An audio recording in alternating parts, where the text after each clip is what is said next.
दुर्योधन वर्णन करता है अपने आचार्य द्रोण के पास पांडवों की सेना का। कितने लोगों के नाम लिए इसने? अत्र शूरा महेश्वासा, शूर लोग हैं यहां पर। महेश्वासा,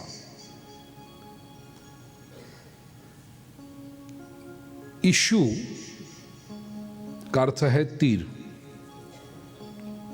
संस्कृत में। कहेगा आगे, इशु भी प्रतियुत्स्यामि पूजा रहा वरिसूदन, दूसरे अध्याय में है श्लोक। इशु का अर्थ है तीर, और तीर जिससे छोड़ा जाता है उसको कहते हैं इश्वास, धनुष्य। तो सामान्य धनुष्य हुआ इश्वास, और बड़े बड़े धनुष्य महेश्वास, और वो जिसके पास है वे बहुवचन महेश्वासा। ये शब्द ऐसे बनता है, अत्र शूरा महेश्वासा। शूर लोग हैं अत्र पांडव सैन्य में, बड़े बड़े धनुष्यधारी हैं यहां पर। कौन है? भीमार्जुन समायुधि, भीम और अर्जुन के समान। युधि सप्तमी विभक्ति, युद्ध में, इस युद्ध में महेश्वासा बड़े बड़े हैं, भीम और अर्जुन के समान। ये देखिए, सबसे पहले दुर्योधन को भीम ही दिखा। इसके मुख्य दो कारण हैं। दुर्योधन भीम को अपना प्रतिस्पर्धी मानता था, दोनों बाहु युद्ध करते थे, दोनों मल्ल युद्ध करने वाले थे, और दोनों मल्ल युद्ध दुर्योधन बलराम जी के पास से सीखा। इसलिए ये देखिए महाभारत, फिर कृष्ण को सॉफ्ट कॉर्नर अर्जुन से था, और बलराम जी को सॉफ्ट कॉर्नर दुर्योधन से था। बलराम जी को दुर्योधन अपना लगता था। बड़ी मेहनत पड़ी है कृष्ण को बलराम जी को युद्ध से दूर रखने की, नहीं तो बलराम जी अगर लड़ते तो दुर्योधन के पक्ष में जाते। लोगों ने केवू कहेવાનો मौको મળતા, બે ભાઈ ત્યાં એક નો થયા। ये तो हैं कजिन ब्रदर, पांडव कौरव सामने सामने, लेकिन ये तो रियल ब्रदर्स हैं। फिर भी कृष्ण ने बहुत नीति पूर्वक, बहुत विलक्षणता से बलराम जी को निष्पक्ष रखा है। अब द्वारिका संभालो, मैं जरा यहां ध्यान रखता हूं।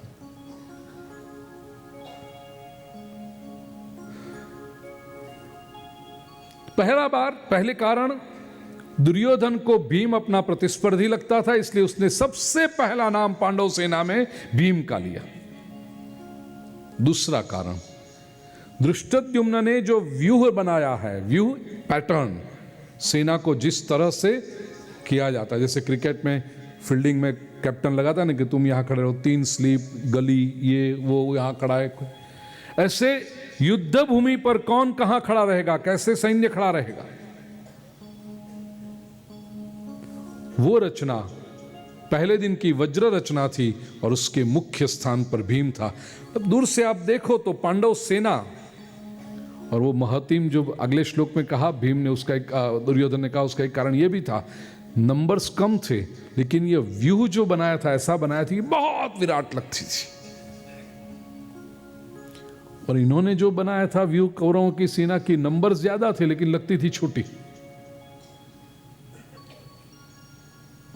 वज्र व्यूह के मुख्य स्थान पे भीम था, इसलिए दुर्योधन को पहले भीम दिखाई पड़ा। भीमार्जुन समायुधि, भीम अर्जुन। फिर कहा युयुधान,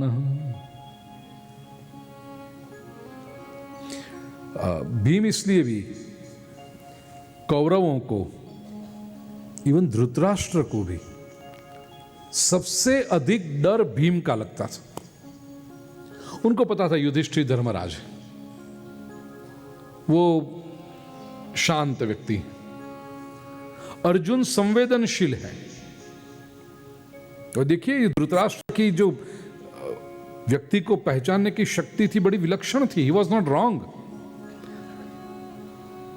युद्ध में से निकलने की बात अर्जुन ही करने वाला है, न युधिष्ठिर करते हैं न भीम। भीम तो करे नहीं कोई दिवस,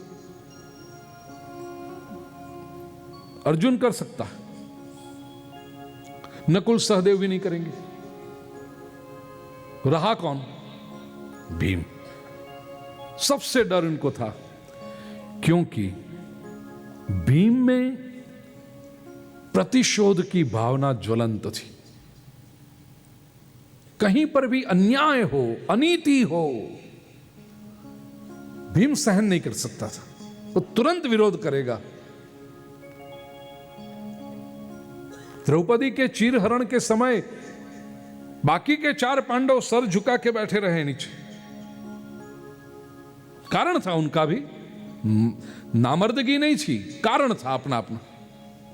लेकिन भीम विरोध करने के लिए खड़ा हुआ है वहां पर। तो युधिष्ठिर ने कहा, बैठ जाओ भीम, हम हार चुके हैं। और ऐसा जब कहा तो फिर बड़े भाई की आज्ञा है, सभा में बैठे हैं, तो बड़े भाई का तो अपमान नहीं हो सकता। समसमी ने बैठो छे भीम। लेकिन उस वक्त कह दिया उसने एक बार, दुर्योधन, जिस जांग पर तू द्रौपदी को बिठाने की बात कर रहा है उसको मैं चीरूंगा, रक्त प्राशन करूंगा इसका मैं। ये भीम बोल सकता है, और कोई नहीं बोला, भीम बोला। और इसलिए महाभारत में कुछ लोग ऐसे भी हैं कि द्रौपदी को जीता था अर्जुन, लेकिन द्रौपदी को सुरक्षितता भीम के पास लगती थी। She used to feel protected. She used to feel secured with Bhim.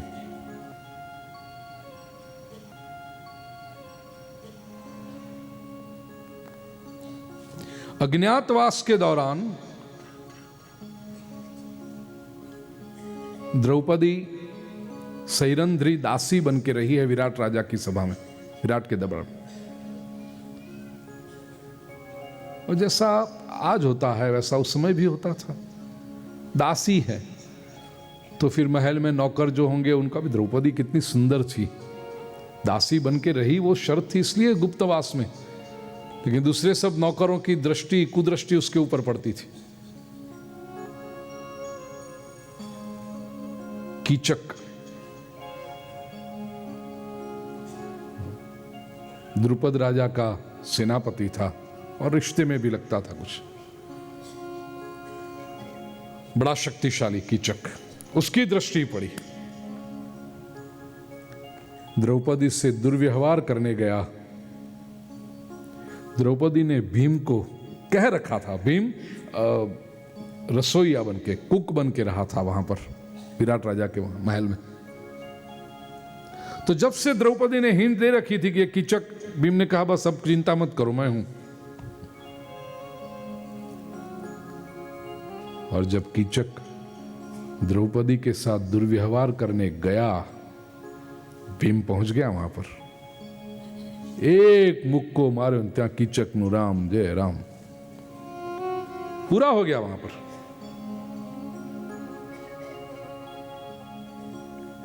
देखो वहां पर अर्जुन भी था, युधिष्ठिर भी थे, नकुल सहदेव भी थे। द्रौपदी ने बात भीम को ही की और भीम ने वो काम भी किया। युधिष्ठिर पासे द्रौपदी गई हो तो युधिष्ठिर उपदेश आपत, आपणे जरा हाचवीन रही लो ने, વરહ જ કાઢવાનું છે ને।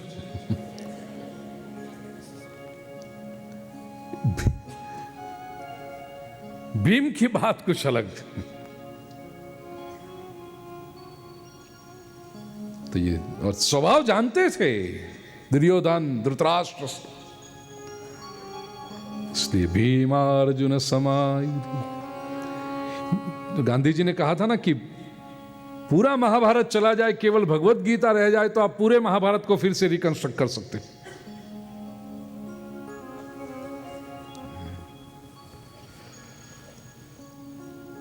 लेकिन ये जो इमेज है ना, हम जब इतनी बात करें और आगे चलें तो हमें इमेज ऐसी आई कि हाँ भीम तो बराबर हम 10 पैक 6 और 8 तो ऐरा खैरा नत्थु खैरा करते हैं, तो भीम के तो उससे ज्यादा ही होने चाहिए।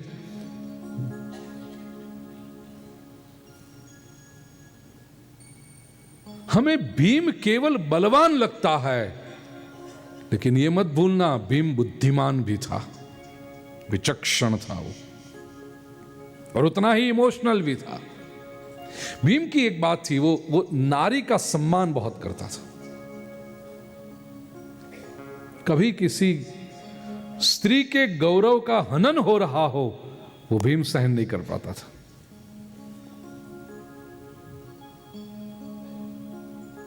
और एक बात कह दूं, मतलब भीम में बल, बुद्धि और इमोशन तीनों थे।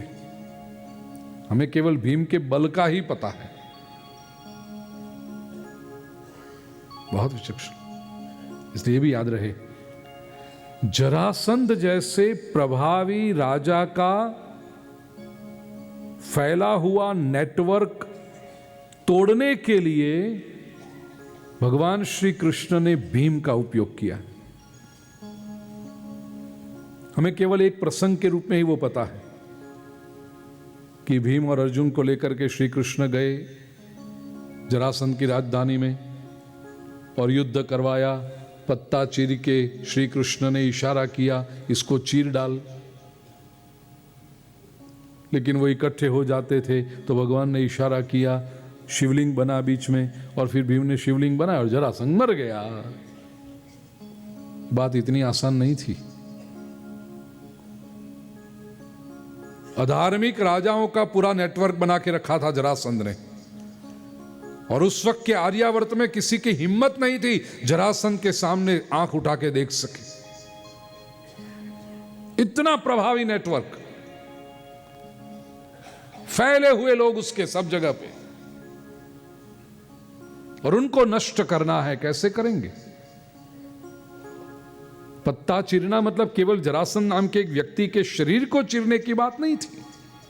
भगवान श्री कृष्ण ने कहा ये नेटवर्क को छोड़ दे, तोड़ दे नेटवर्क को, इनमें अंदर अंदर का जो मेल है वो तोड़ना पड़ेगा, उसको बिखेर देना पड़ेगा उनको। अन्यायी लोगों की, अधार्मिक लोगों की शक्ति किसमें होती है? उनकी यूनिटी में होती है। ये हमेशा से रही एक बात, द्वापर युग से और कलयुग में तो खास, कि बुरे लोग एकत्र हो जाते हैं, अच्छे लोग एकत्र नहीं हो पाते। 5 लाख की बस्ती हो, शहर हो, ऐसा 5 लाख का पॉपुलेशन, और उस 5 लाख के पॉपुलेशन में एक गुंडा जिसके पास 50 आदमी हैं, उसका शासन चलता है। उसकी गैंग है, गैंग में कितने आदमी? 50 आदमी हैं। ओ अच्छा, वो एरिया में जाओ मत, उसके मुंह मत लगो। क्यों? नहीं, और शाम को 6 बजे के बाद तो उधर जाना ही नहीं चाहिए, उसकी गैंग में उसका इतना प्रभाव है, वो ये करता है। 5 लाख लोग का पॉपुलेशन वाला नगर, पूरा नगर कांपता है। 6 बजे सब लोग घर में घुस जाते हैं। क्यों? वो गुंडे की गैंग आएगी। गैंग में 50 लोग। अब जरा सोचो, ये 5 लाख लोग इकट्ठे होकर कहें कि ये 50 को खत्म करना है, 50 की ताकत क्या है? अपने 5 लाख में से 25, 50, 500 गए, कोई बात नहीं, बाकी के बचे उनको तो जीवन भर की शांति हो जाएगी। लेकिन ये 5 लाख लोग जीवन भर उस 50 लोगों की गैंग से डरते रहेंगे। क्यों? क्योंकि वो 50 एक हैं और ये बाकी के 4,99,950 बिखरे हुए हैं और इसलिए डरे हुए हैं। यही शक्ति है इनकी, गलत लोगों की, उनकी एकता, उनकी यूनिटी। उनको पता है हमारे 50 में से एक कम भी हो गया कोई बात नहीं, लेकिन 5 लाख के पॉपुलेशन वाले नगर पर हम शासन करेंगे। जरासंध ने पूरे आर्यावर्त में ऐसा नेटवर्क बना रखा था, यूनिटी वाला, और यह महत्वपूर्ण काम भगवान श्री कृष्ण ने भीम को सौंपा। इनकी यूनिटी को तोड़, इनका जो बीच में इंटरेक्शन है वो खत्म हो जाना चाहिए। तोड़ा, कहानी आपने सुनी है, प्रतीकात्मक कहानी कि उसको चीरो तो वापस इकट्ठे हो जाते हैं। એવું જ થાય, અહીંયાથી વિખેરો તો દુબઈમાં જઈને મળે, वो मिलेंगे जरूर, બેંકોકમાં જઈને મળે, બીજા બધા હોય જ ને સેન્ટર્સ બધા મળવાના। तो यहां से बिखेरो, वो एक हो जाएंगे, कहीं ना कहीं से मिल जाएंगे वापस। क्या करें, उनको बिखेरना तो जरूरी है और बीच में शिवलिंग की स्थापना करो, बीच में कल्याणमय विचार भी देते जाओ, धर्म के विचार देते जाओ, तब वे लोग पुनः मिल नहीं पाएंगे।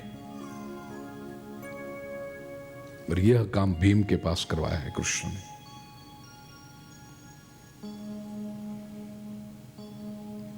इतनी बड़ी विलक्षणता है भीम की। तो भीम को केवल लठ नहीं मानता, આપણે ત્યાં ભીમ એટલે લઠ,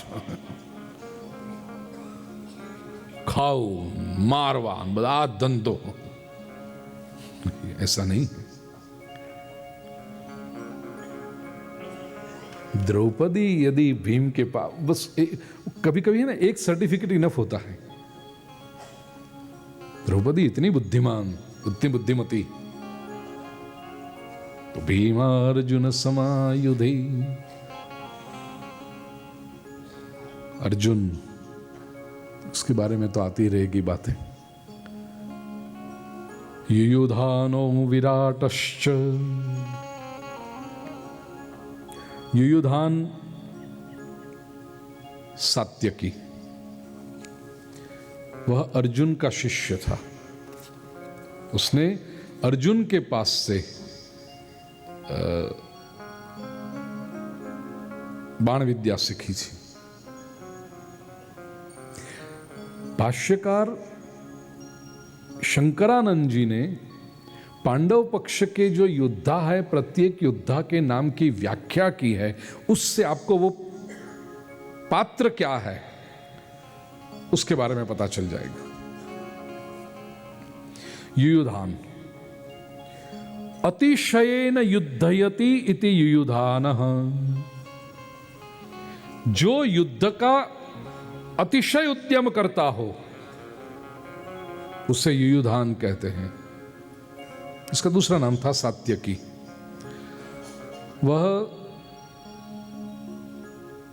यादव वंशीय राजा शिनिक का पुत्र था, कृष्ण का परम मित्र था।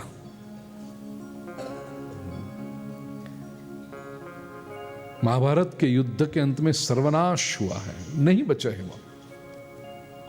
कौरव तो पूरे के पूरे खत्म हो गए, उनका सैन्य खत्म हो गया। पांडव पक्ष में भी बहुत बड़ी जान हानि हुई है। बड़े बड़े योद्धा खत्म हो गए। मुट्ठी भर योद्धा जो बचे महाभारत के युद्ध में अंत में, उसमें एक युयुधान था, सात्यकी था। और उसकी मृत्यु यदुवंशियों में जो परस्पर संघर्ष हुआ, जिसके बाद भगवान श्री कृष्ण ने भी देहोत्सर्ग किया, उस समय सात्यकी की मृत्यु हुई थी यादवों के परस्पर संघर्ष। विराट, शत्रुन विशेषेण रटयति इति विराटः, रणभूमि में शत्रुओं का नाम ले लेकर के अपने साथ युद्ध करने के लिए जो बुलाए उसको कहते हैं विराट। शत्रुन विशेषेण रटयति इति विराट। इसका अर्थ एक एक का नाम जानता है, आ इधर, आ मेरे साथ युद्ध कर, विराट। बड़ा धार्मिक था विराट राजा, मत्स्य देश का राजा था। और पांडवों ने 1 वर्ष के अज्ञातवास के लिए ये विराट राजा का नगर ही पसंद किया था।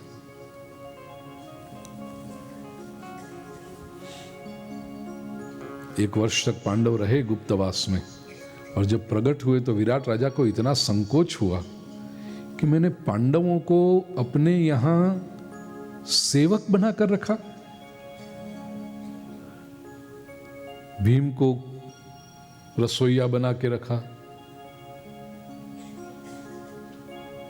नकुल अश्वपाल बना, युधिष्ठिर मंत्री बन के रहे, अर्जुन तो बृहन्नला डांस टीचर बन के रही, द्रौपदी दासी बन के रही, सहदेव ज्योतिषी बन के रहा। ऐसे मैंने रखा इन सबको। संकोच हुआ, कहा नहीं, मैं इसको पूरा करना चाहता हूं, मेरा दोष। उसने प्रस्ताव रखा कि मेरी इकलौती पुत्री है उत्तरा, उसका ब्याह मैं अर्जुन के साथ करूं। अर्जुन ने कहा नहीं, उत्तरा को मैंने नृत्य सिखाया है गुरु के रूप में, वो मेरी शिष्या है, और शिष्या पुत्री के समान होती है, विवाह नहीं करूंगा। आग्रह किया विराट राजा ने, नहीं, ये संबंध होना ही चाहिए, किसी न किसी रूप में मैं अपने आप को जोड़ना चाहता हूं, मेरे परिवार को जोड़ना चाहता हूं। बहुत आग्रह किया विराट राजा ने, तो अंत में अर्जुन के पुत्र अभिमन्यु के लिए उत्तरा का पाणी ग्रहण किया गया। पुत्र वधू, और शास्त्र है कि पुत्र वधू पुत्री के समान ही होती है। ये विराट राजा के 3 पुत्र, एक का नाम तो आप जानते हो, उत्तर, जिसके साथ कौरव युद्ध करने आए थे, गायें ले जाते थे। उत्तर तो रोता हुआ वापस आया कि दुर्योधन और ये सब गायें ले गए, और वहां पर अर्जुन था। पहले अर्जुन मिल गया, कहा चल, रथ में बैठ गया अर्जुन, और स्त्री के रूप में था ना, नारी के रूप में था अर्जुन। तो उत्तर तो देखता रह गया, ये बृहन्नला डांस टीचर मेरी बहन को डांसिंग सिखाते हैं, ये युद्ध।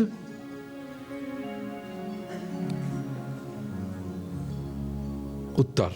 दूसरे 2 पुत्रों के नाम हैं श्वेत और शंख।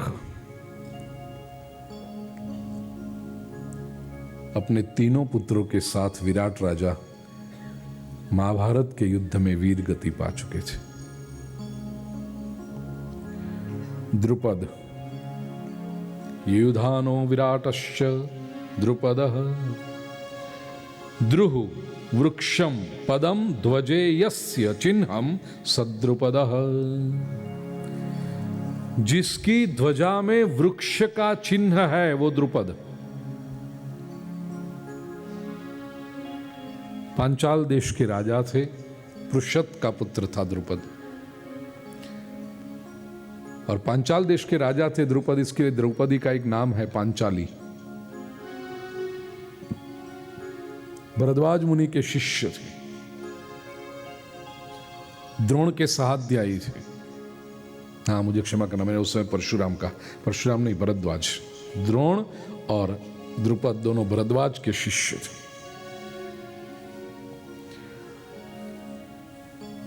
युद्ध के दौरान द्रुपद की मृत्यु द्रोणाचार्य के हाथ से हुई थी।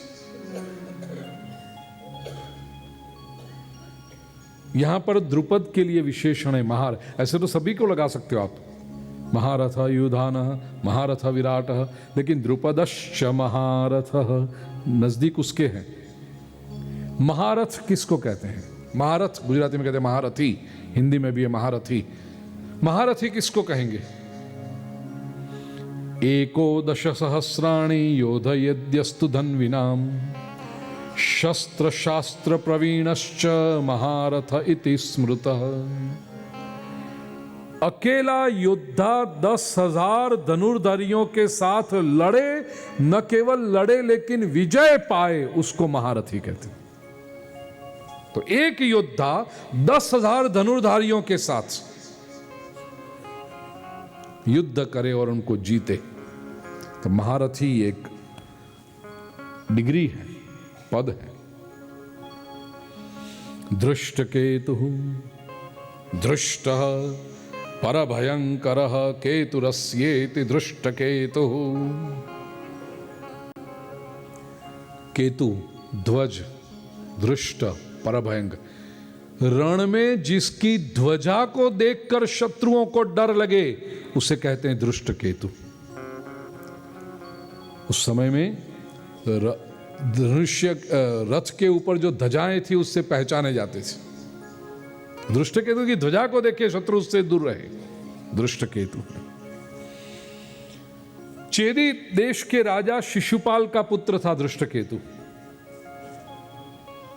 महाभारत के प्रसंग ऐसे तो आपको पता होगा, लेकिन मैं ये जहां जहां संदर्भ आता है वहां बता दूं। शिशुपाल कौन?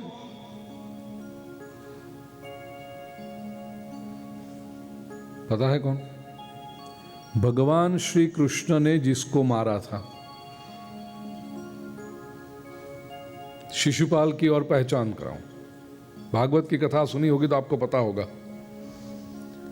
रुक्मिणी का भाई रुक्मी चाहता था कि रुक्मिणी का ब्याह, हवे याद आव्યું, दमघोष का पुत्र था शिशुपाल। रुक्मी का मित्र था, ये जरासंध की गैंग का आदमी था। और रुक्मिणी चाहती थी कि कृष्ण से ब्याह करें। किया। शिशुपाल उस वक्त तो बच गया, लेकिन उसके मन में जो कृष्ण के प्रति ईर्ष्या थी कि तो रुक्मिणी तो मने मळवानी હતી ना लई गयो, तो वो ईर्ष्या हमेशा उसके मन में रही। कहां प्रकट हुई? पांडवों ने जब राजस्वी यज्ञ किया उस समय प्रकट हुई। शिशुपाल और दंतवक्त्र दोनों भाई पास में बैठे थे और अग्र पूजा का जब नियम आया कि अग्र पूजा राजाओं की पूजा करनी पड़ेगी। अब राजाओं की पूजा तो बहुत सारे राजा बैठे हैं, अग्र पूजा किसकी करें, पहली पूजा किसकी करें? निर्णय किया गया कि पहली पूजा तो कृष्ण की ही हो सकती है। और भगवान श्री कृष्ण की पूजा पांडव कर रहे थे। उस समय शिशुपाल रह नहीं पाया, सहन नहीं हो पाया उससे। भरी सभा में बोलने लगा, अरे इसकी पूजा करते हुए तो राजा भी नहीं है। नियम क्या है? राजा की पूजा होनी चाहिए। तो ग्वालिया है, गायें चराता था ये कहां राजा? ये तो वैश्य है, क्षत्रिय भी नहीं है। और अपमानजनक शब्द बोलते गया, गाली प्रदान करते गया। शांति से भगवान सुन। ये जरा देखो, महाभारत इज सो ब्यूटीफुल। कहा है साहित्य में तो, व्यासोच्छिष्टम जगत सर्वम। ऐसे पैराडॉक्सिस आपको कहां मिलेंगे? ये दृश्य जरा आपके सामने। आर्यावर्त का एक बहुत बड़ा कार्यक्रम हो रहा है। पांडव जब राजस्वी यज्ञ कर रहे हैं, समग्र आर्यावर्त के राजा आकर के बैठे हैं उस सभा में जिनकी पूजा होने वाली है। उसमें अग्र पूजा श्री कृष्ण की हो रही है। एक तरफ वेदोच्चार के साथ पांडव भगवान श्री कृष्ण की पूजा कर रहे हैं और उसी सभा में शिशुपाल खड़ा होकर के इनको गालियां दे रहा है, दोनों साथ में।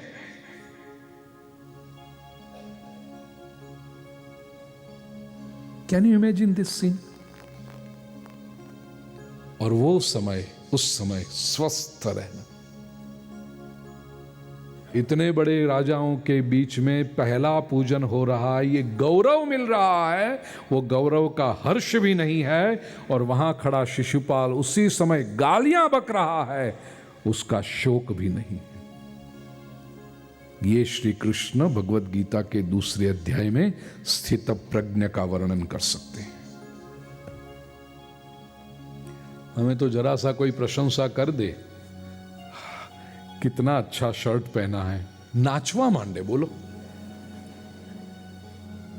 ये शर्ट में तूने किया क्या? कपड़ा किसी ने बनाया, कपड़े की डिजाइन किसी ने बनाई, सिया किसी ने। तू 500 रुपए देकर के ले आया, ते ठठावी हूं। शर्ट, शर्ट की वजह से तू शोभा दे रहा है, तेरी वजह से शर्ट नहीं।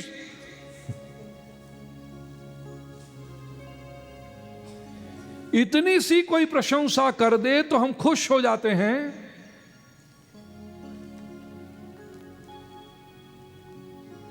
यहां पर सभी राजाओं के बीच में महत गौरव मिल रहा है,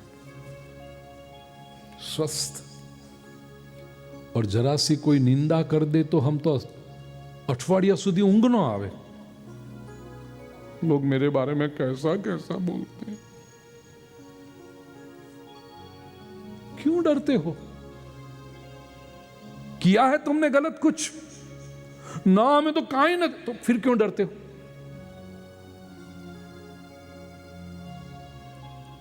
न स्तुति से बहक जाओ, न निंदा से डर जाओ। तुल्य निंदा स्तुतिर्मौनी संतुष्टो ये न केनचित्। भगवद गीता का 12वां अध्याय। ये भक्त है। एक बार, दो बार, 3 बार, 100 बार शिशुपाल जब बोला। और ये जब मैं कभी कभी चिंतन करता हूं ना, बैठो बैठो हूं मारी पोतानी महाभारत ની फिल्म बनाऊं जो केવું થતું હશે। मुझे लगता है उसी समय ये पूजन पूरा हुआ होगा। तो दमघोष का पुत्र शिशुपाल, शिशुपाल का पुत्र धृष्टकेतु। अब याद रखना, जिसको कृष्ण ने मारा, इतनी जीवन भर की दुश्मनी रही। रुक्मिणी का ब्याह पूरा परिवार शिशुपाल से कराना चाहता था। भगवान श्री कृष्ण रुक्मिणी का हरण करके दौड़े, उस युद्ध में भी उसको हराया, अपमानित किया, शिशुपाल को मस्तक मुंडन करके भेज दिया वापस। और अंत में सभा में, पांडवों के राजसूय यज्ञ की सभा में उसको मारा। ऐसे शिशुपाल का पुत्र धृष्टकेतु पांडवों के पक्ष में लड़ रहा है। और केवल लड़ रहा है नहीं, महारथियों में जिसकी गिनती है। और वो गिनती कौन करा रहा है? अर्जुन कराता तो ठीक है, पांडव पक्ष का कोई कराए तो ठीक है, विरोधी ऐसा दुर्योधन करा रहा है कि ये तो बहुत बड़ा मना महारथी। ये कृष्ण की विलक्षणता कि इतना बड़ा बैर था, उसको भुला करके ले आए। इसका पैरेलल यदि मैं रामायण में ढूंढूं तो मुझे अंगद मिलता है। भगवान राम ने वाली को मारा और वाली का पुत्र अंगद राम के लिए सेवक बन के रहा। यहां पर कृष्ण ने शिशुपाल को मारा और शिशुपाल का पुत्र धृष्टकेतु कृष्ण के कहने पर पांडव पक्ष में लड़ा।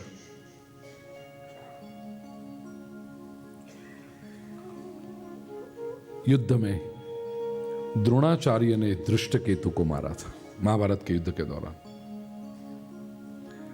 चेकितान, चिकितान राजा का पुत्र चेकितान बलराम जी का मित्र था।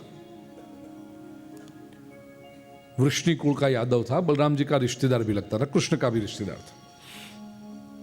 लेकिन चेकितान का मित्रता बलराम जी से थी और बलराम जी का सॉफ्ट कॉर्नर दुर्योधन के साथ था। फिर भी चेकितान पांडव पक्ष का योद्धा बना। मुख्य सेनापति धृष्टद्युम्न है, लेकिन एक एक अक्षौहिणी सेना का एक एक सर सेनापति रहता है, नायब सेनापति जिसको कहे, उसमें चेकितान एक था।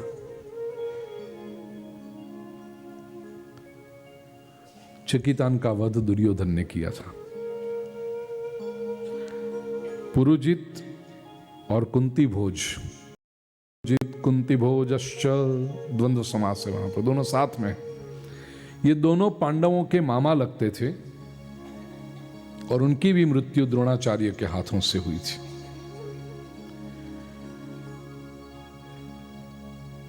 कुंती भोज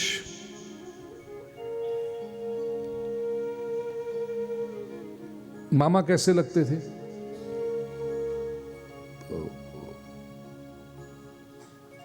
कुंती को दत्तक, मामा नहीं नाना, कुंती भोज नाना और पुरुजित आ संबंधों बाबत में काचो छू भाई, हमेशा मैं बहुत बार गलती करता हूं इस ऐसे संबंधों में। कुंती भोज नाना और पुरुजित मामा। हाँ, कुंती भोज ने कुंती को दत्तक लिया था તો એટલે નાના થયા ને પાંડવના, હા નાના, બરાબર ને, या नाना। और पुरुजित मामा, कुंती भोज का पुत्र पुरुजित था, दोनों द्रोणाचार्य के हाथों मारे। शैब्य, उस समय में शैब्य राजर्षि के रूप में पहचाना जाता था, शिबी देश का राजा था शैब्य, शिबी वंश में उसका जन्म हुआ था, बलवान था, वीर था, इसलिए यहां दुर्योधन भी उसे कहता है शैब्यश्च नरपुंगवः, नरों में श्रेष्ठ। शैब्य की पुत्री देविका के साथ युधिष्ठिर का ब्याह हुआ था। शैब्य युधिष्ठिर का श्वशुर था। युधामन्यु, युद्धे मन्यु कोपवेगो यस्य स युधामन्यु, युद्ध करते समय जिसको कोप आता है, वेग आता है, आक्रोश से जो युद्ध करता है वो युधामन्यु। उत्तम औजा, उत्तमम ओजो बलम यस्य स उत्तम औजा, जिसका बल उत्तम है। युधामन्यु और उत्तम औजा दोनों पांचाल देश के राजकुमार थे, अति बलवान थे, और उनका एक स्पेसिफिक काम दिया गया था महाभारत के युद्ध के दौरान, अर्जुन के रथ की रक्षा करना। ये दोनों को अश्वत्थामा ने कपट से रात्रि के समय मारा था। द्रौपदी के 5 पुत्रों की हत्या करके जब निकला, उस समय जो दूसरे भी कुछ लोगों को मारते गया, उसमें ये दोनों थे, युधामन्यु और उत्तम औजा। सौभद्र, सुभद्रा का पुत्र अभिमन्यु,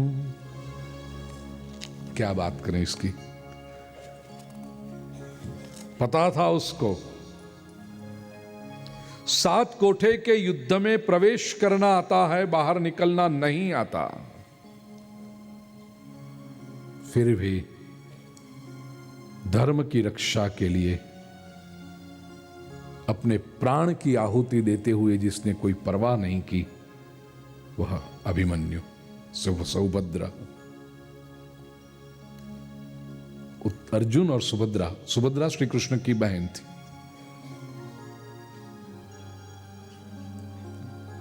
श्री कृष्ण नो भाणियो थे ना, हाँ बाणे भांजा था कृष्ण का। 20-21 वर्ष की आयु, नया नया ब्याह हुआ है उत्तरा के साथ। सीधी बात है, आप गिनती कर लो। 13वां वर्ष अज्ञातवास के बाद प्रकट हुए। मैंने अभी प्रसंग आपको बताया, विराट राजा ने कहा कि मेरी पुत्री का ब्याह अर्जुन से करो। अर्जुन ने कहा नहीं, सुभद्रा से, अरे अभिमन्यु से करवाया ब्याह।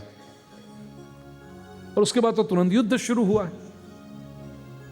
जो 4-6 महीने लगे होंगे एक दूसरे को समझाने में, करने में, ये विष्टि करने में। और आपको पता है ना,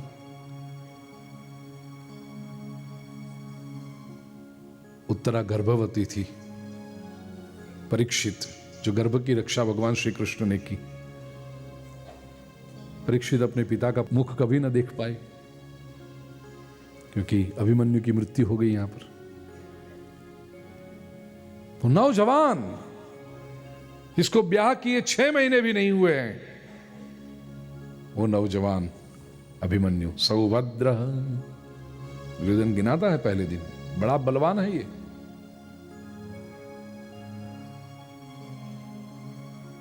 सौभद्रश्च महारथ, द्रौपद, सौभद्र द्रौपदेयाश्च। द्रौपदी के 5 पुत्र, एक एक पांडव से एक एक पुत्र हुआ है, बिल्कुल पांडवों की रेप्लिका के समान। वो उनका नाम यदि आपको जानने हो, युधिष्ठिर से जो पुत्र हुआ था उसका नाम था प्रतिविंध्य। भीम से जो पुत्र हुआ उसका नाम है सुतसोम। अर्जुन से पुत्र हुआ श्रुतकर्मा। नकुल से जो पुत्र हुआ शतानीक, और सहदेव से जो पुत्र हुआ वो है श्रुतसेन। ये द्रौपदेय। महाभारत के युद्ध में पांडव जीत गए, उसके बाद श्रीमद् भागवत में जो कथा आती है, रात्रि के समय अश्वत्थामा गुप्त वेश लेकर के गया है पांडवों की छावनी में और इन पांचों की हत्या की है।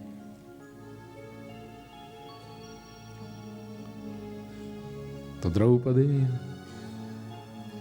ये दूसरी एक बात मैं आपको बताऊं, सौभद्र और द्रौपदेय, उसके ऊपर से उस समय में संतानों के नाम माता के नाम पर से भी जाने जाते थे। यूं तो अभिमन्यु अर्जुन का भी पुत्र है ना, लेकिन सौभद्र सुभद्रा का पुत्र, 5 पांडव के पुत्र, लेकिन उनके लिए शब्द कहा द्रौपदेय, द्रौपदी के पुत्र। भगवत गीता में कई बार अर्जुन के लिए कौंतेय शब्द का प्रयोग हुआ है, कुंता का पुत्र। ये भारतीय संस्कृति, माता के नाम से पुत्र जाने जाते थे।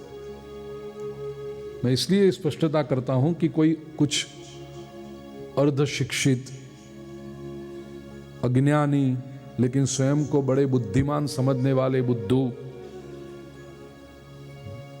ऐसा कहते हैं कि भारतीय संस्कृति में नारी को गौरव नहीं था, स्त्री संतान को जन्म देती है फिर उसके पीछे पिता का नाम क्यों लगता है? माता का लगाओ ना, किसने ना कहा? शास्त्रों में किया है। सौभद्र, द्रौपदेय, कौंतेय। तो भारतीय संस्कृति ये नहीं कहती कि मां का नाम नहीं लगना चाहिए।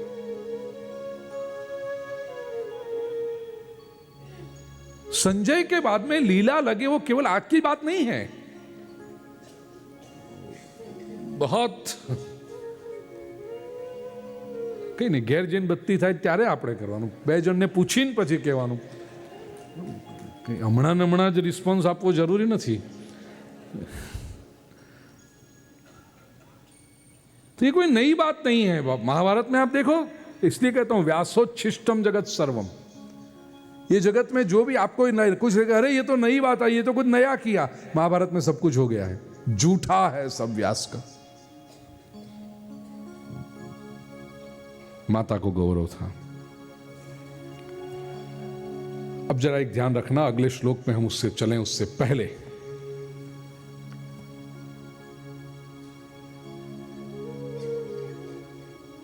दुर्योधन ने 4th, 5वें और 6ठे श्लोक में पांडव पक्ष के इतने सारे योद्धाओं का वर्णन किया, महारथियों का वर्णन किया, उसने कृष्ण का नाम तक नहीं लिया है। क्या उसे कृष्ण दिखाई नहीं पड़े? हां, दलील के रूप में आप कह सकते हो कि कृष्ण तो सारथी के रूप में बैठे थे ना, वो कहां योद्धा बन के खड़े थे।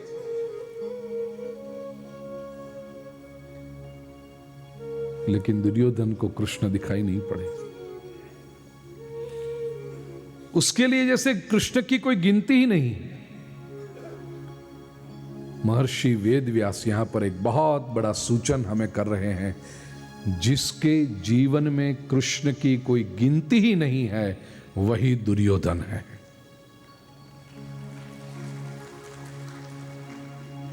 जिसको कृष्ण दिखाई ही नहीं पड़े। और आप देखना, पूरे महाभारत के युद्ध में अल्टीमेटली श्री कृष्ण ही सबसे बड़ी शक्ति बनकर उभरे। महाभारत के युद्ध का पलड़ा यदि पांडवों की तरफ झुका तो वो कृष्ण की वजह से। और यही दिव्य चेतना दुर्योधन को दिखाई तक नहीं पड़ी, वो रिफर भी नहीं करता।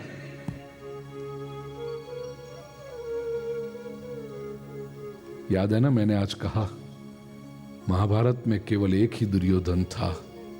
आज कितने ऐसे लोग हैं जिनको कृष्ण दिखाई ही नहीं पड़ते, जिनके लिए कृष्ण की कोई गिनती नहीं है, जिनके जीवन में भगवान का कोई स्थान ही नहीं। 5000 वर्ष पहले श्री वेदव्यास कह के गए, ऐसे लोग दुर्योधन हैं। यही लोग महाभारत निर्माण करते हैं। एक और बात, 6 श्लोकों तक पांडवों की सेना का वर्णन करके दुर्योधन को एकदम से ख्याल आया, मैं क्या कर रहा हूं? मेरी सेना का एक महत्वपूर्ण योद्धा है आचार्य द्रोण, उसके सामने मैं पांडवों की सेना की प्रशंसा कर रहा हूं। ये कहीं इनका मोरल तो डाउन नहीं हो जाएगा? ये तो ऐसी बात है, क्रिकेट की मैच बस शुरू होने वाली हो, फाइनल मैच, और ये टीम का कैप्टन सामने वाले प्लेयर्स का ही प्रशंसा करते, अरे उसका तो ओपनर है, क्या है, अरे उसका जो बॉलर है वो 3 बॉलर तो इतने। अपनी टीम का क्या? याद आया दुर्योधन को, 7वें श्लोक से दुर्योधन ने अपनी टीम में कौन कौन है उसका वर्णन शुरू किया। 7वां श्लोक ले पहले। अस्माकं तु विशिष्टाये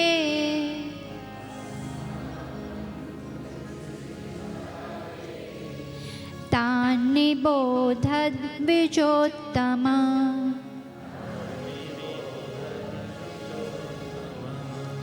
नायका मम सैन्यस्य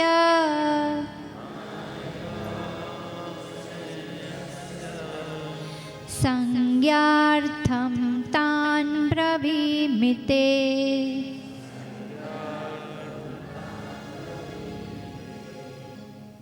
हे द्विजोत्तमा, ये दुर्योधन देखो, पहले आचार्य संबोधन किया, अब द्विजोत्तमा, हे ब्राह्मण श्रेष्ठ। यहां पर द्रोणाचार्य कोई मंत्रोच्चार करने नहीं आए थे, उनको ब्राह्मणों में श्रेष्ठ कहने की क्या आवश्यकता थी? लेकिन यह दुर्योधन की स्टाइल है, वो घाव करता है और याद कराते जाता है। ब्राह्मण मत बनना, क्षत्रिय बनना। और दुर्योधन अपने तर्क में कह सकता है, क्षत्रिय भी तो द्विज है, उसको भी तो जनेऊ मिलती है, वो भी ट्वाइस बॉर्न है। द्विजोत्तम अस्माकम तु ये विशिष्टाः, अस्माकम अपने पक्ष में जो विशिष्ट हैं, स्पेशल हैं, तान निबोध उनको भी जानो, ते संज्ञार्थम मम सैन्यस्य नायकाः तान ब्रवीमि। आपकी संज्ञा के लिए, आपको अंदाज आ जाए, इसके लिए, आपको ख्याल आ जाए, इसलिए मम सैन्यस्य नायकाः तान ब्रवीमि, मेरे सैन्य के नायकों को मैं आपसे कह रहा हूं। ये दुर्योधन का अहंकार, मम सैन्य, अपने सैन्य के आदमी के साथ खड़ा है तो कहना चाहिए ना हमारा सैन्य, लेकिन नहीं, मेरा सैन्य। ये दुर्योधन की अहंकार की प्रतीति है। सभी एक एक पात्र के स्वभाव,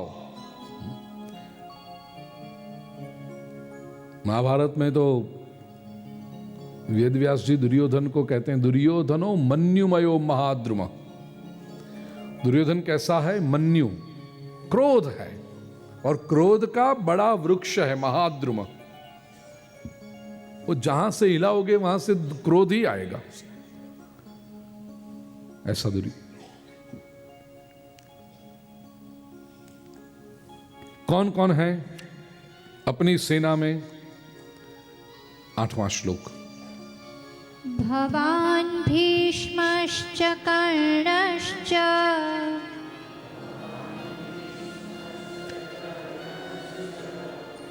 कृपश्च समितिञ्जयः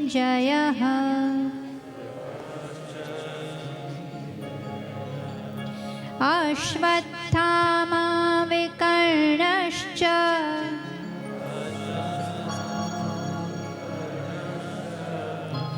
सौमदत्तिस्तथैव च।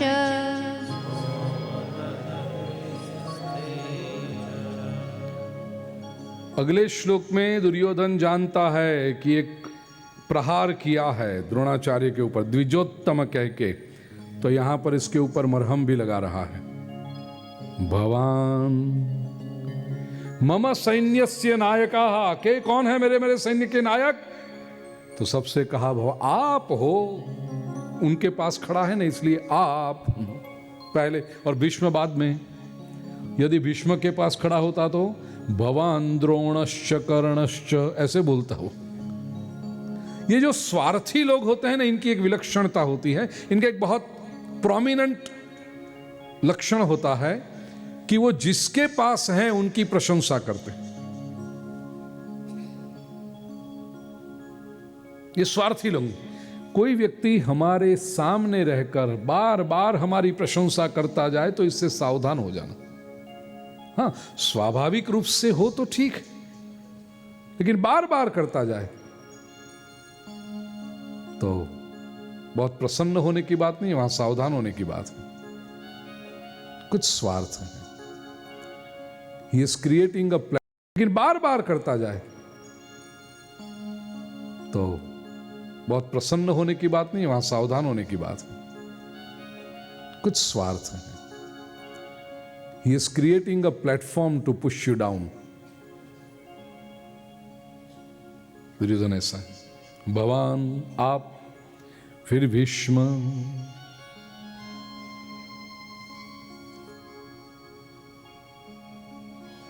महाभारत में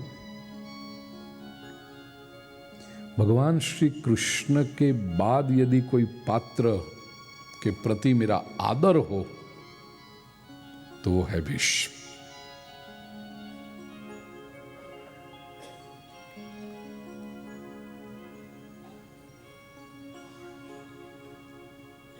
मैंने मेरे दादाजी को देखा नहीं।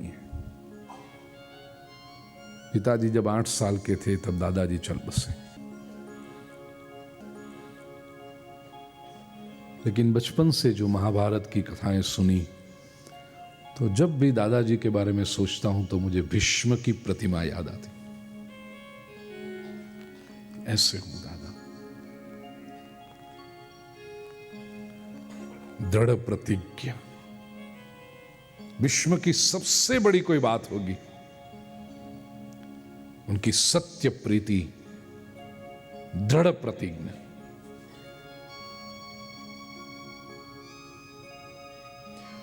अपने खुद के ब्याह करने की उम्र में यह व्यक्ति पिताजी के लिए कन्या ढूंढ के आता है।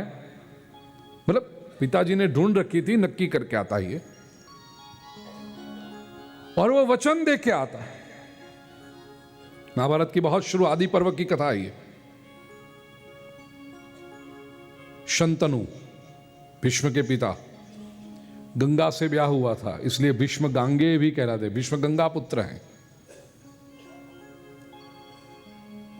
लेकिन गंगा शंतनु को छोड़कर चली गई। दोनों का निजी मामला था। गंगा एक एक पुत्र को बहा रही थी और शंतनु ने कहा क्यों, तो देवव्रत को दे दिया। उनका मूल नाम था देवव्रत, भीष्म का नाम। ठीक है, ये बालक आपके पास रखो, मैं चली। देवव्रत बड़े होने लगे। शंतनु के पुत्र बलवान देवव्रत परशुराम के शिष्य भीष्म, उनके गुरु परशुराम जी प्रभावी हैं। युवान हुए, युवराज पद पर हैं। शंतनु के बाद वे राजा बनेंगे। एक घटना ऐसी हुई है कि शंतनु कहीं गए थे, उन्होंने दाश राजा की पुत्री सत्यवती को देखा। वो मत्स्यगंधा थी, मछुए की पुत्री, नाविक था वो। अत्यंत सुंदर थी वो। शंतनु आकर्षित हुए, दाश राजा से जाकर कहा कि मैं तुम्हारी पुत्री से ब्याह करना चाहता हूं। दाश राजा ने कहा कि शर्त एक है मेरी, मैं पुत्री का ब्याह कराऊं आपके साथ। अब जरा सोचना, शंतनु की उम्र कितनी होगी उस समय। 7 पुत्रों का जन्म हुआ है जिनको गंगा बहा चुकी है, और 8वें पुत्र हैं भीष्म देवव्रत। तो ब्याह के बाद जिसके 7 पुत्र हो चुके हों तो उम्र कितनी होगी? और भीष्म भी, देवव्रत भी जवान है, मतलब सीधा 8वां पुत्र आया और ये मत्स्यगंधा दिखी, ऐसा नहीं है। देवव्रत जब 21, 22, 25 साल के, 25 वर्ष की उम्र के हुए, विवाह के योग्य उम्र हुई है, तो मिनिमम 50-55 की तो उम्र होगी नहीं, उससे ज्यादा होनी चाहिए, 60 के ऊपर होनी चाहिए मिनिमम।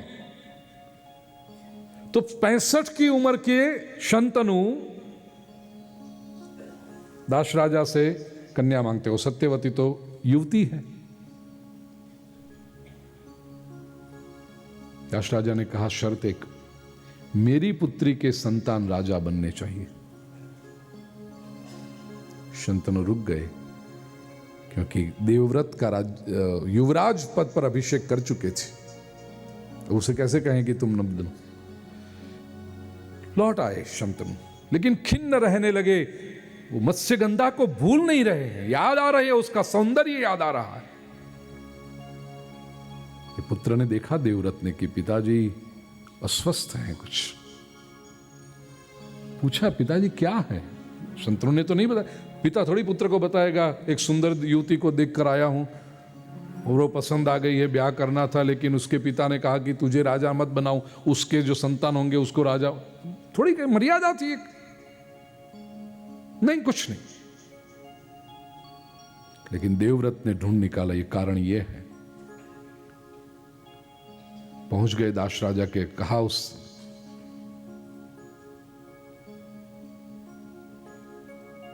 तुम्हारी पुत्री चाहिए ब्याह में।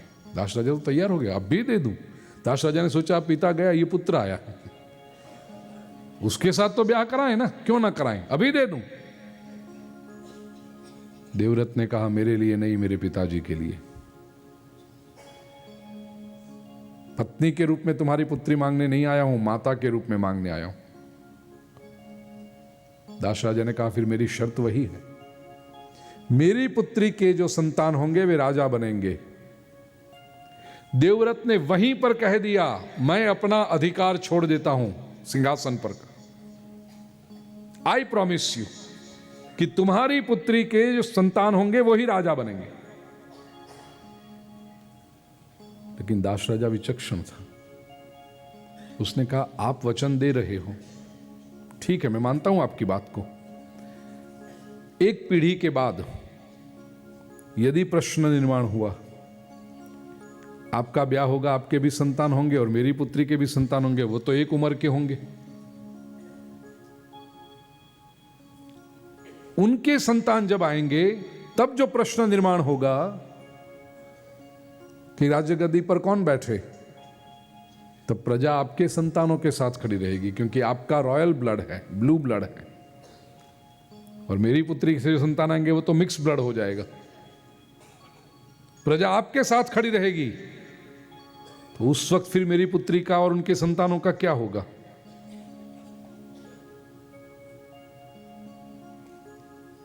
देवव्रत ने हाथ में जल की अंजलि लेते हुए वचन दिया है, अद्य प्रभृति में दारा ब्रह्मचर्यम भविष्यति।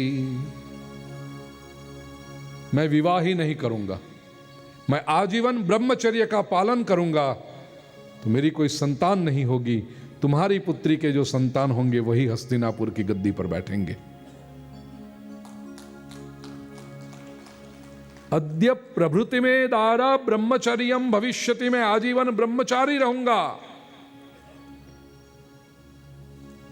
यह प्रतिज्ञा जब उन्होंने की, कहा गया उनसे क्या कर रहे हो तुम? देवव्रत से कहा गया, क्योंकि वो एक समाज था अपना, उस वक्त मान्यता थी अपुत्रस्य गतिर्नास्ति, जिसको पुत्र नहीं होता उसकी सद्गति नहीं होती। देवव्रत तुम अपरिणित रहोगे, ब्रह्मचारी रहोगे, तुम्हारी संतान नहीं होगी, तुम्हारा पिंडदान कौन करेगा, तुम्हारा श्राद्ध तर्पण कौन करेगा, तुम्हारी सद्गति नहीं होगी। उस वक्त देवव्रत ने कहा अपुत्रस्यापि मे लोका भविष्यन्त्यक्षया दिवि। पुत्र पिंडदान करे उससे मुक्ति मिलती है, ऐसी सस्ती मुक्ति मुझे चाहिए नहीं। मेरे कर्म ऐसे होंगे कि मेरे लिए मुक्ति के द्वार खुले हुए मिलेंगे, ऐसे कर्म मैं करूंगा। ये जब प्रतिज्ञा उन्होंने ली, देखो, पहली प्रतिज्ञा ब्याह नहीं करूंगा, दूसरी प्रतिज्ञा ऐसे कर्म होंगे मेरे जीवन में कि मेरे लिए मुक्ति के द्वार खुल जाएंगे। ये प्रतिज्ञा जब ली तब देवों ने पुष्पवृष्टि की। भीष्मोऽयं भयंकर कर्मकारित्वात्, असंभव ऐसी बात को ये सत्य करने पर तुला हुआ है, ये भीष्म है। नाम था देवव्रत, लेकिन टाइटल मिला है Bhishma. Who's the person who has resolved to turn an impossibility into possibility. Impossible, I am possible. ये भीष्म है।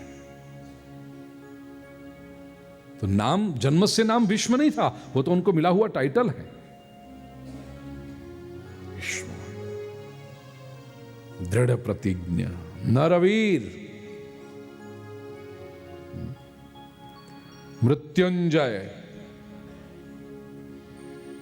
इसको वरदान मिला, तुम्हारी जब इच्छा होगी तब मृत्यु होगी। मृत्यु तुम्हारे पास नहीं आएगी तुम्हें लेने के लिए, तुम्हारी जब इच्छा होगी और मृत्यु को बुलाओगे तब मृत्यु आके कहेगा, अच्छा ये सेवा मुझे करनी है, अब चलिए।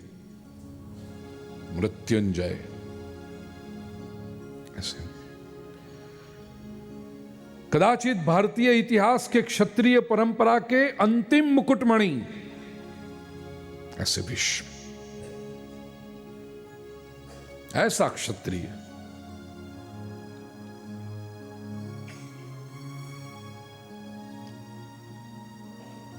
महाभारत ग्रंथ जिस वजह से पंचम वेद के रूप में पहचाना गया, वह शांति पर्व और अनुशासन पर्व के नायक हैं भीष्म, उपदेशक हैं भीष्म।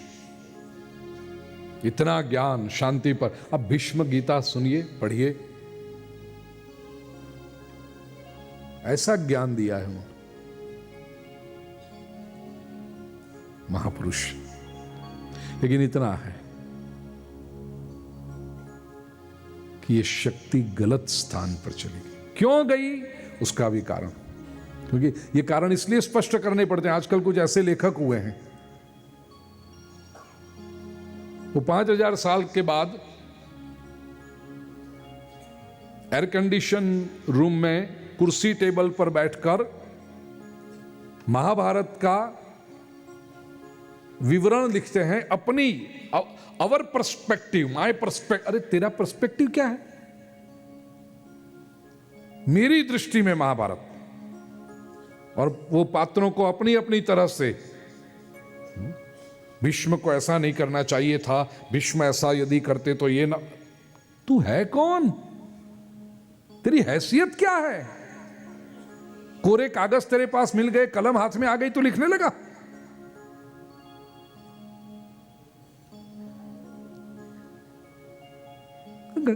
કેટલાક લોકો હોય ને, દોડ ડાયા, અમારે ભીખુદાન ગઢવી, જેના માટે શબ્દ આપે ભીખુદાન ગઢવી, કોડા।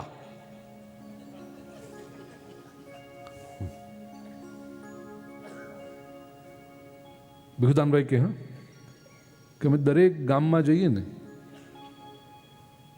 ડાયરો કરવા માટે, તો અમે પહોંચીએ અને કાર્યક્રમ શરૂ થાય એ પહેલા અમુક લોકો આવી જાય, આજે તમે આવું કહેજો, આજે તમે આમ કરજો। ભીખુદાનભાઈ કે અમને ખબર છે અમારે શું કહેવાનું, સ્કોડા।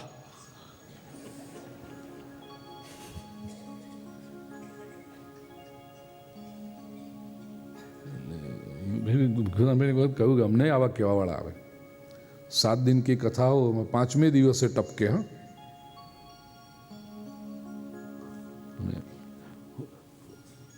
बहुत समय नहीं है मेरे पास में, मैं केवल आधे घंटे के लिए आया हूं, लेकिन आप जरा इतना बोलना, घेर जा घेर।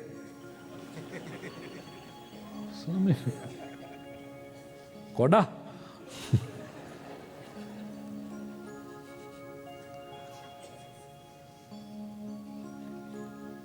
आपको ऐसा कहना चाहिए, आज इसको ऐसी जरूरत है, आपको ये बोलना चाहिए, आपको ऐसा कहना चाहिए।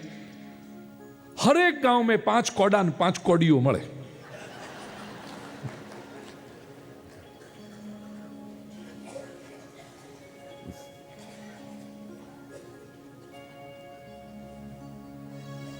तो ऐसे होते हैं लखे।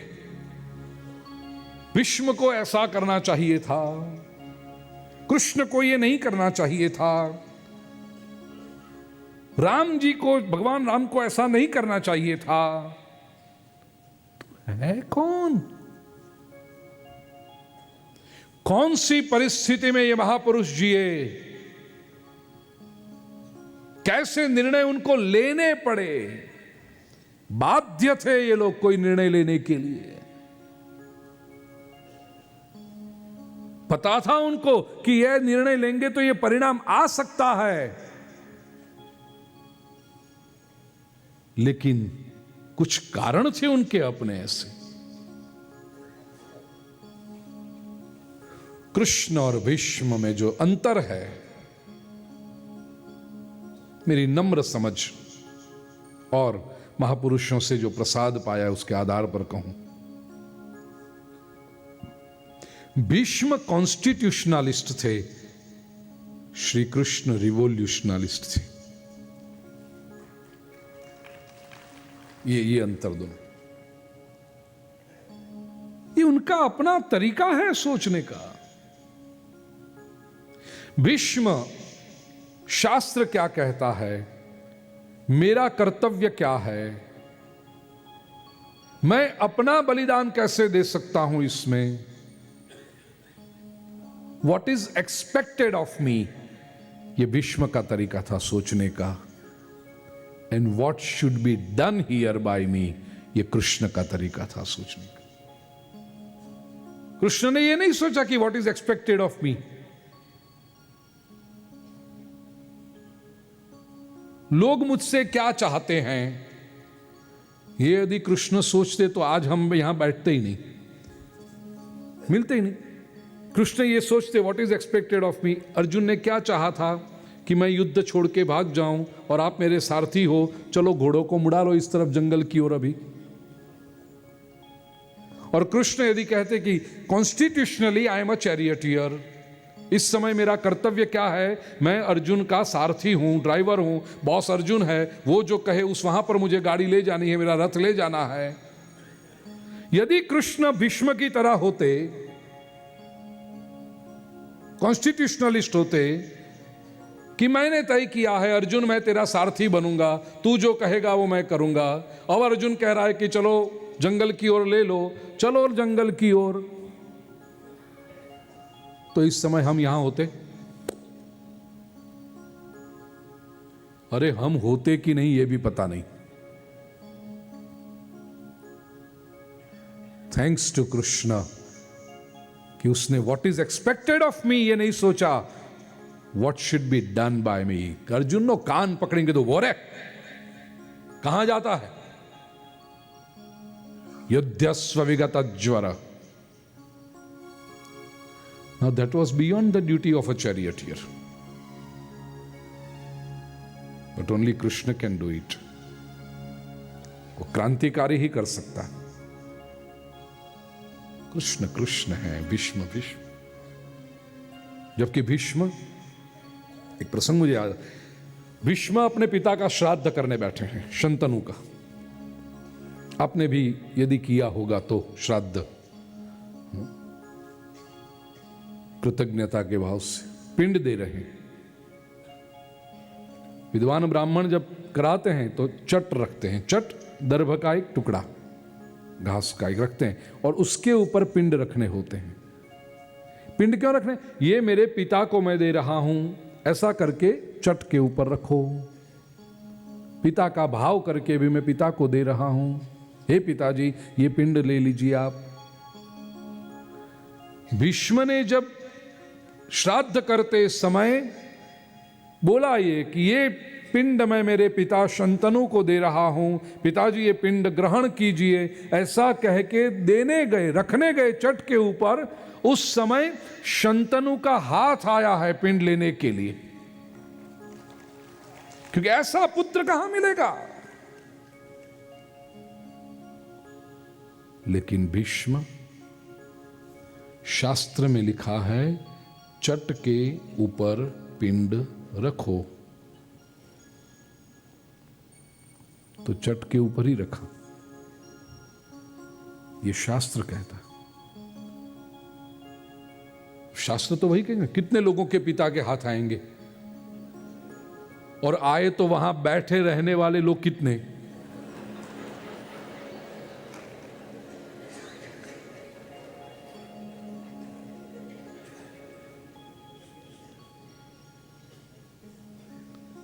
વીસ વર્ષે બાપાનો હાથ આવે, લાવ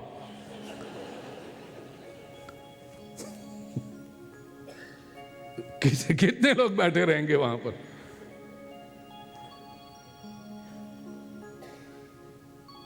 तो शास्त्र तो वही कहेगा ना जो सबके लिए है। भीष्म ने चट के ऊपर रखा। भीष्म कॉन्स्टिट्यूशनलिस्ट, ये उनका अपना तरीका है सोचने का।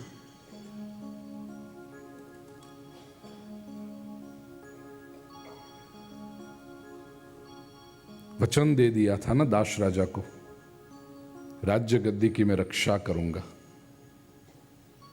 जीवन भर डिफेंस मिनिस्टर बन के रहे। इस समय राज्य गद्दी पर यदि धृतराष्ट्र है तो उनकी रक्षा करना ये मेरा कर्तव्य है। क्यों?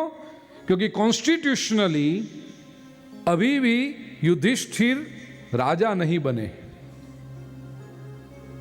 ये नियमों से जीने वाले लोग। भीष्म बहुत महान,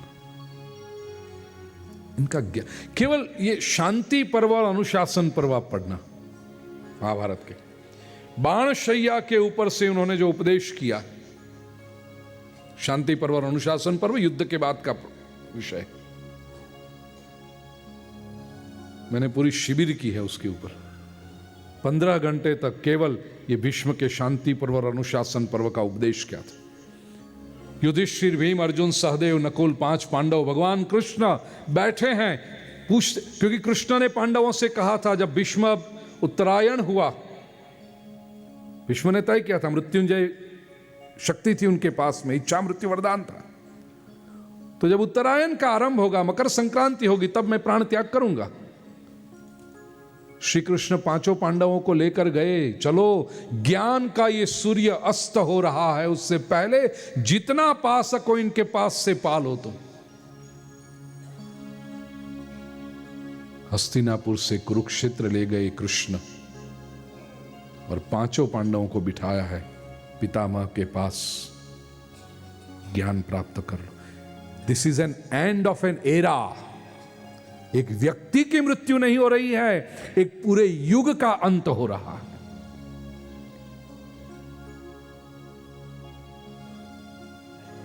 और युधिष्ठिर प्रश्न पूछते गए, भीष्म उत्तर देते गए। पहला प्रश्न युधिष्ठिर का, पितामह क्यों होता है ऐसा? हम युद्ध करना नहीं चाहते थे, फिर भी हमें युद्ध करना पड़ा। हम इतना बड़ा विनाश, इतना बड़ा ब्लड शेड, लहू की नदियां बहाना हम नहीं चाहते थे।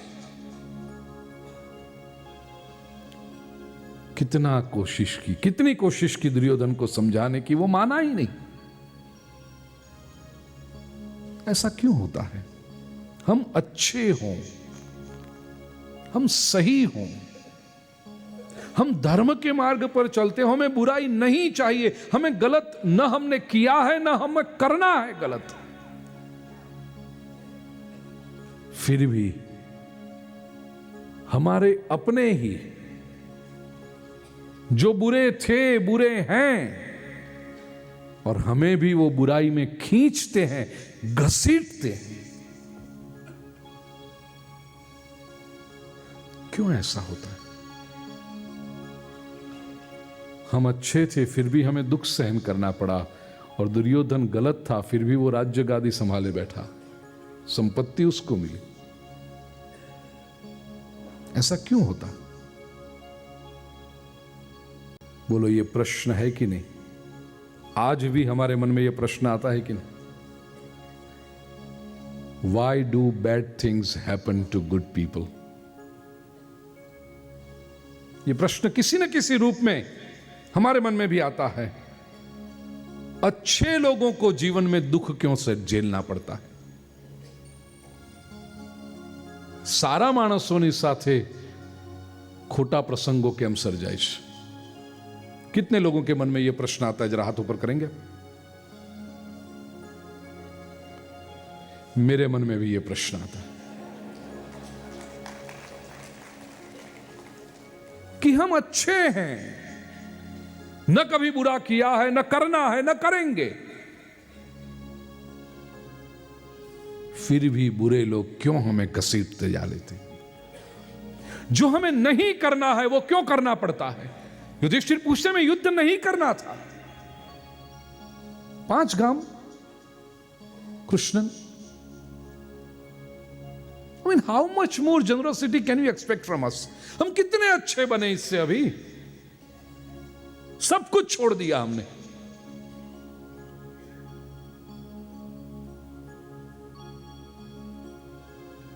महाभारत के शांति पर्व और अनुशासन पर्व में भीष्म का उत्तर पढ़ना।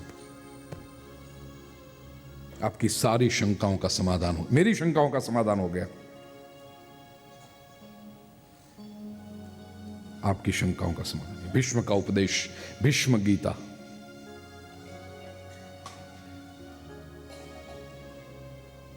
अद्भुत पात्र हैं भीष्म।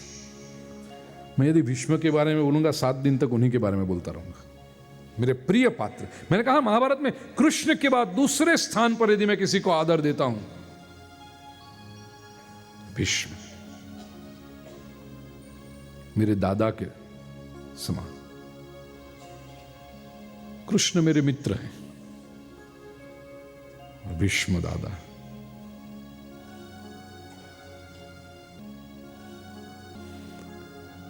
भवान भीष्मश्च कर्णश्च। क्या एक एक पात्र आते हैं। कर्ण कुंता की संतान,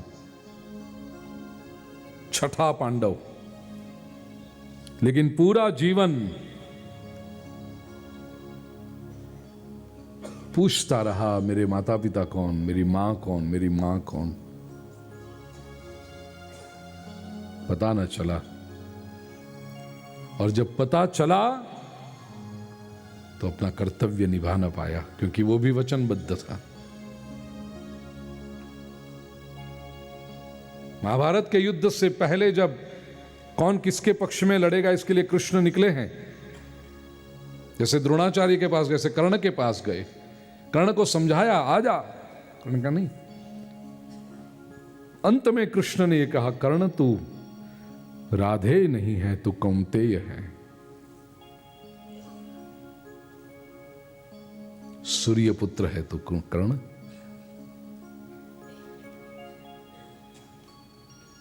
कर्ण की आंखें नम हो गई। जीवन भर मैं पूछता रहा, कौन है मेरी माता, कौन है मेरी माता। किसी ने बताया नहीं मुझे। और केशव, आज आप बताते हो तो ऐसे मौके पर।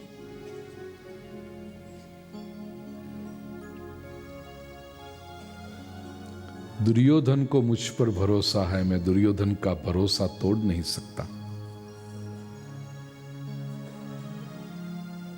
कोई जब मुझे नहीं पहचानता था, इस समय मुझे एक आइडेंटिटी दी है दुर्योधन ने। द्रौपदी के स्वयंवर प्रसंग में पांडव तो गुप्त वेश में ब्राह्मणों के साथ बैठे थे, मत्स्यवेद करने के लिए मैं उठा था उस समय, और जब मैं उठा तो लोगों ने मान लिया, खत्म, अब द्रौपदी का ब्याह हो गया। कर्ण इतना श्रेष्ठ बाणावली था, बड़ी सरलता से मैं वो मत्स्यवेद कर देता। द्रौपदी मेरी पत्नी होने वाली थी, लेकिन उस समय भी यही बात आ गई। जैसे ही कर्ण धनुष्य उठाने जा रहा था, द्रौपदी ने अनाउंस कराया, मैं सूत पुत्र से ब्याह नहीं करूंगी। जिसके माता पिता के बारे में पता नहीं है समाज को, कौन से परिवार का पुत्र है ये, कैसे संस्कार हैं इसके, ये यदि पता नहीं है, हो सकता है वो बाणावली, लेकिन मैं उसकी पत्नी नहीं हो सकती। He doesn't have an identity. धनुष्य छोड़कर उसको जाना पड़ा। उस समय उसकी मर्यादा को संभालने के लिए दुर्योधन ने भरी सभा में कहा, वो राजा है और मैं उससे माल्यवान प्रदेश देता हूं, वो माल्यवान प्रदेश का राजा। Otherwise Karna did not have a capacity or the right to sit amongst the kings. राजाओं के बीच में वो बैठ भी नहीं सकता था। दुर्योधन ने मेरी मर्यादा रखी, मुझे मित्र के रूप में स्वीकार किया, अब मैं उसे कैसे छोड़ सकता हूं? This is the time he needs मी।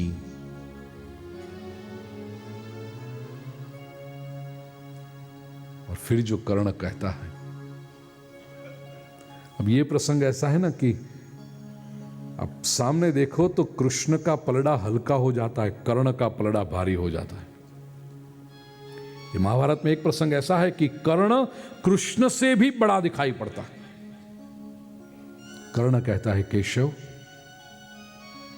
आप अपेक्षा लेकर मेरे पास आए हो, और दानवीर के रूप में मेरी प्रतिष्ठा है। मेरे आंगन में आया हुआ कोई व्यक्ति कभी खाली हाथ नहीं जाता, सामान्य व्यक्ति खाली हाथ नहीं जाता, मैं आपको कैसे भेज सकता हूं खाली हाथ? मां कुंती से जाकर कहना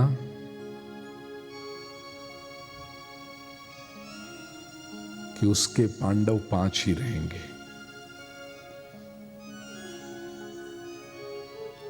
युद्ध में यदि मैं मारूंगा तो केवल अर्जुन को मारूंगा, बाकी किसी को नहीं मारूंगा।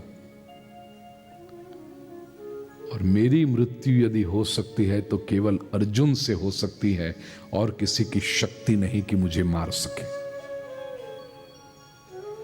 या तो मैं अर्जुन को मारूंगा या अर्जुन मुझे मारेगा। युद्ध के बाद मां कुंती के 5 पुत्र यथावत रहेंगे।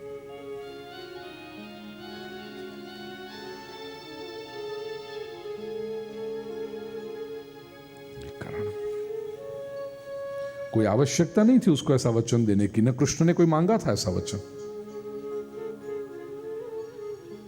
कर्ण उदार है।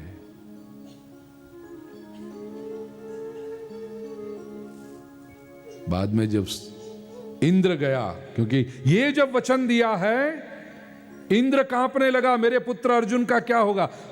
कर्ण सूर्य पुत्र था, अर्जुन इंद्र पुत्र था, और इसने यह प्रतिज्ञा की है कि मैं केवल अर्जुन को मारूंगा। सूर्य ने इंद्र को कवच और कुंडल दिए थे, और जब तक वो कवच और कुंडल उसके पास हो, किसी की हिम्मत नहीं थी कर्ण को मार सके।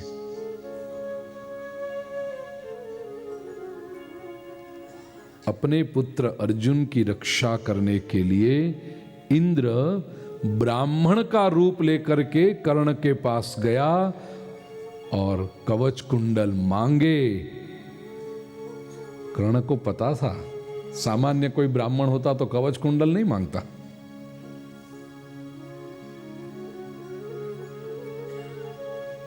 लेकिन दानवीर है, पता चल गया इंद्र है, अर्जुन की रक्षा के लिए ये मांगने आए हैं। ये महापुरुष ने अपने कवच और कुंडल उतार के दे दिए दान में। ये कर्ण महाभारत की क्या बातें, एक एक पात्र